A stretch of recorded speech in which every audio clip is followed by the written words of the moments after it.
Hello. Chapter 10. Max was in his bedroom, talking to his mirror. It was Monday, and he'd rushed home from school, showered, cleaned his teeth, and dug out his best jeans and t-shirt, the Snoop Dogg one that Danny's eldest brother had once remarked was cool. Now he was practicing the words he needed for Esme. He said to the mirror, "I'm sorry about dropping the pasta on Friday. It was stupid." It had taken him 2 days and 2 nights to put these sentences together, and he still wasn't sure they were right. Pasta or macaroni? Sorry? So sorry? Really sorry? To grin, as if it was almost funny? To look humble? To remark casually, as if he'd only just remembered?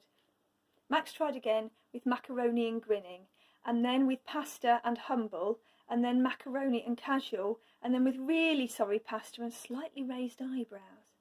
Max did this twice and thought it was probably the best. He wished he could have worn his sunglasses because he felt much more confident with them on, but he couldn't because it was winter and indoors. He tried the words through one more time and then went down and said them.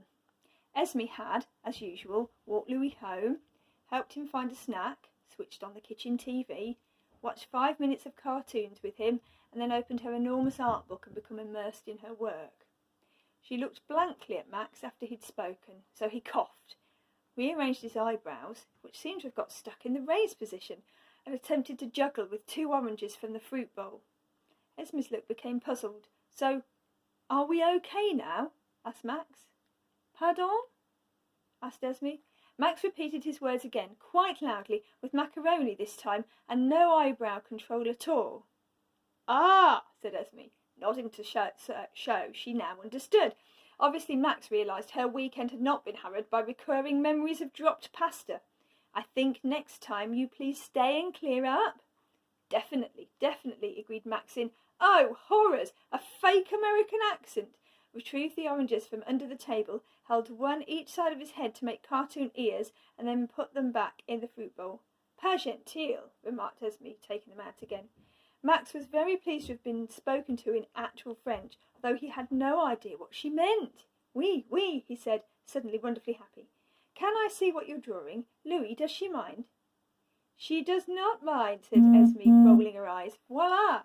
It was the first time Max had seen any of Esme's art. Looking at it made him feel sorry for her. It was so shabby, huge great dusty sheets of paper, all scribbled in pastel and charcoal, orange and black and ochre and white.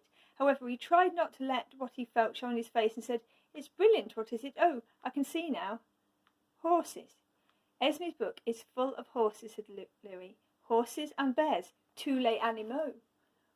"Who taught you French?" asked Max severely. "Passons," murmured Louis. For weeks now Esme had spoken to him in French when she couldn't be bothered with English, and he soaked up the new words without noticing.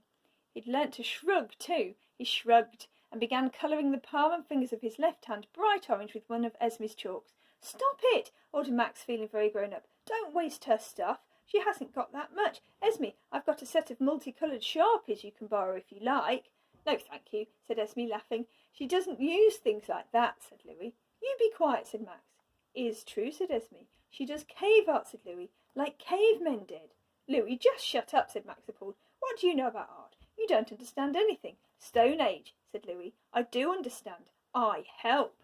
He held out his orange hand to Esme. She inspected it, frowning a little. "Water," she said. "Yes, and soap," agreed Max bossily. "Get to the sink and don't touch anything." Louis ignored him, dipped one clean finger of his right hand into his water glass, began swirling his orange chalk into paint. "Not too much," said Esme, sliding her paper dangerously close to him as she spoke. "No drips, where I say. Okay."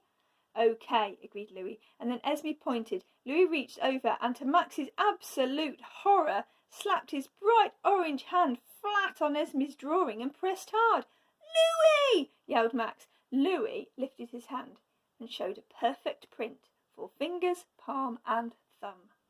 "That'll never come off," exploded Max. "Little more chalk, little more water then again," said Esme composedly. "Very good, Louis."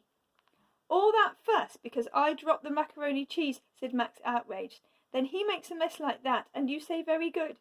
"I didn't fuss," said Esme, and at last she stopped hanging over her awful artwork and looked up at him. Her eyes were dark.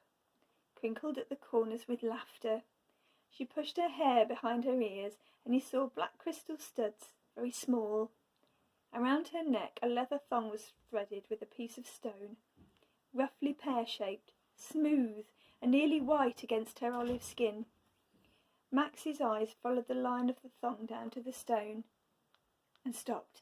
He became very hot. He thought, I must look somewhere else quick. He found himself juggling again, very recklessly, throwing the oranges much too high. It made Louis laugh, and when Louis laughed, Esme laughed, which was actually magnificent, and caused Max to suddenly remember some French that he didn't even know he had. Ça va?